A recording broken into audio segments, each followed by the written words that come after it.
മലയോരത്തിൻ്റെ പൗരുഷം രാഷ്ട്രീയ കേരളം എപ്പോഴും നെഞ്ചിരിപ്പോടെ ഉറ്റുനോക്കുന്ന ഒരു അംഗത്തട്ടുണ്ട് പൂഞ്ഞാർ. കഴിഞ്ഞ 3 പതിറ്റാണ്ടിലേറെയായി ഒരൊറ്റ വ്യക്തിയുടെ പേരിൽ അറിയപ്പെട്ടിരുന്ന പൂഞ്ഞാർ ഇത്തവണ ആരെ പുൽകും എന്നുള്ളതാണ് ചോദ്യം. തൻ്റെ തട്ടകത്തിൽ നഷ്ടപ്പെട്ട ആധിപത്യം BJP പാളയത്തിൽ നിന്നുകൊണ്ട് തിരിച്ചു പിടിക്കാൻ PC ജോർജ് എല്ലാവിധ ശ്രമവും നടത്തിക്കൊണ്ടിരിക്കുന്നു.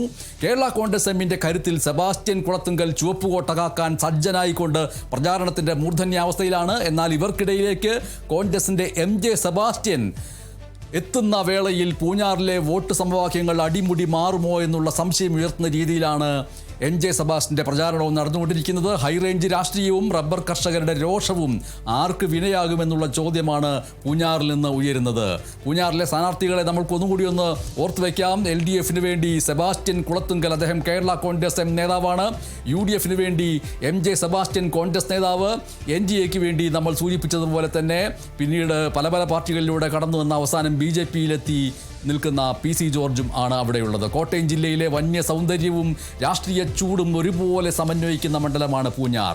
7 തവണ MLA ആയി പൂഞ്ഞാറിനെ പ്രതിനിധീകരിച്ച PC ജോർജ് ഇത്തവണ NDAയുടെ സ്ഥാനാർത്ഥിയായി താമര ചിഹ്നത്തിൽ തിരിച്ചുവരവിന് ശ്രമിച്ചുകൊണ്ടുള്ള എല്ലാ പ്രചാരണവും നടത്തിക്കൊണ്ടിരിക്കുമ്പോൾ സിറ്റിംഗ് MLA സെബാസ്റ്റ്യൻ കുളത്തുങ്കലിലൂടെ കോട്ട നിലനിർത്താൻ LDFും MJ സെബാസ്റ്റ്യനിലൂടെ നഷ്ടപ്പെട്ട പ്രതാപം തിരിച്ചുപിടിക്കാൻ UDFും കച്ചമുറുക്കിക്കൊണ്ടിരിക്കുന്നു. ഈ നിമിഷങ്ങളിൽ നമ്മൾക്ക് ചില നിരീക്ഷണങ്ങൾ നടത്തേണ്ടതുണ്ട്. 2016 മുന്നണികളെ നിഷ്പ്രഭമാക്കിക്കൊണ്ട് 27,000-ന് മുകളിൽ ഭൂരിപക്ഷം നേടിയ PC ജോർജിന് 2021 കാലിടറിയ കാര്യം. UDF കഴിഞ്ഞ തവണ 3ാം സ്ഥാനത്തേക്ക് പിന്തള്ളപ്പെട്ട മണ്ഡലമാണ് അത്. ഇത്തവണ PC ജോർജ് BJPയുടെ സ്ഥാനാർത്ഥിയായിട്ട് ഇങ്ങനെ പ്രചാരണം നടത്തിക്കൊണ്ടിരിക്കുമ്പോൾ മണ്ഡലത്തിലെ ഏകദേശം 30,000-ഓളം BJP നിഷ്പക്ഷ വോട്ടുകൾ അദ്ദേഹത്തിന് തുണയാകുമോ എന്നുള്ളതാണ് പ്രധാനപ്പെട്ട ചോദ്യമായിട്ട് വരുന്നത്. ഈ സ്ഥാനാർത്ഥിയെ നമ്മൾക്ക് ഇനി വിശകലനം ചെയ്യാം. ഓരോ സ്ഥാനാർത്ഥിയെയും LDFിലെ സെബാസ്റ്റ്യൻ കുളത്തുങ്കലിലേക്ക് നമ്മൾ വരികയാണെങ്കിൽ കേരള കോൺഗ്രസ് എമ്മിൻ്റെ നേതാവായ LDFിൻ്റെ സ്ഥാനാർത്ഥി സെബാസ്റ്റ്യൻ കുളത്തുങ്കലിൻ്റെ ശക്തി എന്ന് പറയുന്നത് സിറ്റിംഗ് MLA എന്നുള്ള നിലയിലുള്ള വികസന പ്രവർത്തനങ്ങളാണ്. ഇടതുപക്ഷത്തിൻ്റെ കേഡർ വോട്ടുകൾക്ക് പുറമെ കേരള കോൺഗ്രസ് എമ്മിൻ്റെ അടിയുറച്ച വോട്ട് ബാങ്ക് കൂടി അദ്ദേഹത്തിന് പിന്തുണയാകുന്നു. പക്ഷേ ചില വെല്ലുവിളികളുണ്ട്. ആ വെല്ലുവിളി എന്ന് പറയുന്നത് റബ്ബർ വിലത്തകർച്ചയിൽ കർഷകർക്കുള്ള അതൃപ്തിയാണ്. മലയോര മേഖലയിലെ വന്യജീവി ആക്രമണങ്ങളിൽ സർക്കാരിനെതിരെയുള്ള രോഷവും പ്രധാനപ്പെട്ട വെല്ലുവിളിയായിട്ട് വരുന്നു. UDFിനെ സംബന്ധിച്ചിട്ട് കോൺഗ്രസിൻ്റെ സ്ഥാനാർത്ഥിയായിട്ടുള്ള MJ സെബാസ്റ്റ്യൻ്റെ ശക്തി എന്ന് പറയുന്നത് കോൺഗ്രസിൻ്റെ പരമ്പരാഗത വോട്ടുകൾ തിരിച്ചു പിടിക്കാനുള്ള ശ്രമം വിജയിക്കുമോ എന്നുള്ള കാര്യമാണ്. കേരള കോൺഗ്രസ് ജോസഫ് വിഭാഗത്തിൻ്റെ പിന്തുണ അദ്ദേഹത്തിനുണ്ട്. PC ജോർജിൻ്റെയും LDFിൻ്റെയും രാഷ്ട്രീയത്തോട് വിയോജിപ്പുള്ള വോട്ടർമാരിലെ സ്വീകാര്യത കൂടി അദ്ദേഹത്തിന് ഗുണകരമായിട്ടുള്ള കാര്യമായിട്ട് വരുന്നു, ശക്തിയായിട്ട് വരുന്നു. പക്ഷേ ചില കാര്യങ്ങളിൽ വെല്ലുവിളിയുണ്ട്. അത് കഴിഞ്ഞ തവണ 3ാം സ്ഥാനത്തേക്ക് പോയ UDFിനെ വിജയത്തിലേക്ക് എത്തിക്കാൻ വലിയൊരു തരംഗം തന്നെ വേണ്ടിവരുമെന്നുള്ളതാണ്. NDAയുടെ PC ജോർജ് BJPയുടെ സ്ഥാനാർത്ഥിയായിട്ട് മത്സരിക്കുന്ന PC ജോർജിൻ്റെ ശക്തി എന്ന് പറയുന്നത് ഒരു സംശയവുമില്ല പൂഞ്ഞാറിലെ മുക്കും മൂലയും ഒക്കെ അറിയാവുന്ന പൂഞ്ഞാർ സിംഹം എന്നുള്ള അദ്ദേഹത്തിൻ്റെ പശ്ചാത്തലമാണ്. BJPയുടെ സംഘടനാ കരുത്തും തൻ്റെ വ്യക്തിപരമായിട്ടുള്ള സ്വാധീനവും ചേരുമ്പോഴുണ്ടാകുന്ന വോട്ട് വർധന അദ്ദേഹത്തെ സംബന്ധിച്ച് വളരെ പ്രധാനപ്പെട്ടതാണ്.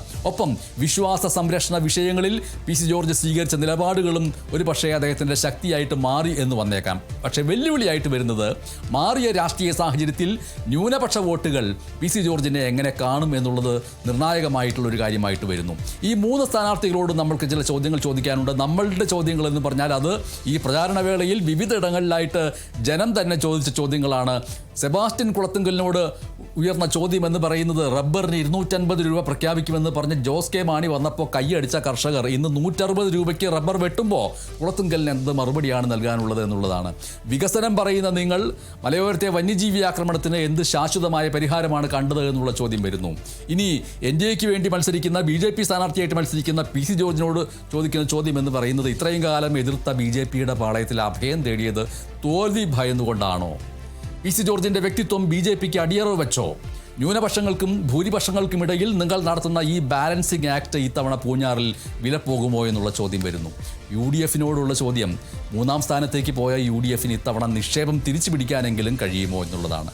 MJ സെബാസ്റ്റ്യനെ ഇറക്കിയത് BJPക്ക് വോട്ടുകൾ മറിച്ചു കൊടുക്കാനാണോ അതോ ജയിക്കാൻ വേണ്ടിയാണോ എന്നുള്ള ചോദ്യവും അവിടെ നിന്ന് ഉയരുന്നുണ്ട്. ഈ ചോദ്യങ്ങൾക്കെല്ലാം ഓരോ സ്ഥാനാർത്ഥിയും പ്രചാരണത്തിൻ്റെ വിവിധ വേളകളിൽ ഉത്തരങ്ങൾ പറഞ്ഞിട്ടുണ്ട്. ആ ഉത്തരങ്ങൾ വിശ്വസനീയമാണോ അല്ലയോ എന്നുള്ളത് ജനമാണ് തീരുമാനിക്കേണ്ടത്.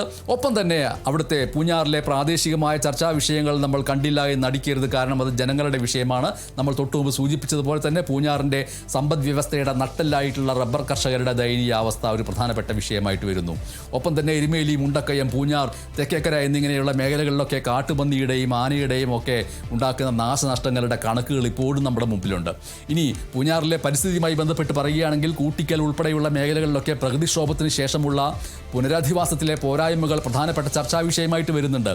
പൂഞ്ഞാറിൽ നിന്ന് വരുന്ന മറ്റൊരു പ്രധാനപ്പെട്ട ജനകീയ വിഷയം എന്ന് പറയുന്നത് അവിടുത്തെ വിനോദസഞ്ചാര മേഖലയുമായി ബന്ധപ്പെട്ടതാണ്. ഇരവിഴ, പൂഞ്ചിറ, വാഗമൺ ഉൾപ്പെടെയുള്ള ടൂറിസം കേന്ദ്രങ്ങളിലെ അടിസ്ഥാന സൗകര്യ വികസനത്തെക്കുറിച്ചുള്ള ചോദ്യങ്ങളും ജനങ്ങൾ ഉയർത്തുന്നു. അങ്ങനെ ജനങ്ങളുടെ ഭാഗത്ത് നിന്ന് ജനകീയമായ വിഷയങ്ങൾ സംശയങ്ങളായും ചോദ്യങ്ങളായിട്ടും വരുന്നു. ഒപ്പം സ്ഥാനാർത്ഥികളോട് രാഷ്ട്രീയമായ ചോദ്യങ്ങളും ചോദിച്ചുകൊണ്ടിരിക്കുന്നു. അതിനുള്ള ഉത്തരങ്ങൾ അവർ നൽകുന്നു. അത് ജനം എങ്ങനെ സ്വീകരിച്ചു എന്നാണ് നമ്മൾ കണ്ടറിയേണ്ടത്. അതാണ് പൂഞ്ഞാറിലേക്ക് യാത്ര ചെയ്യുമ്പോൾ ലഭിക്കുന്ന ചോദ്യങ്ങളും ഉത്തരങ്ങളും.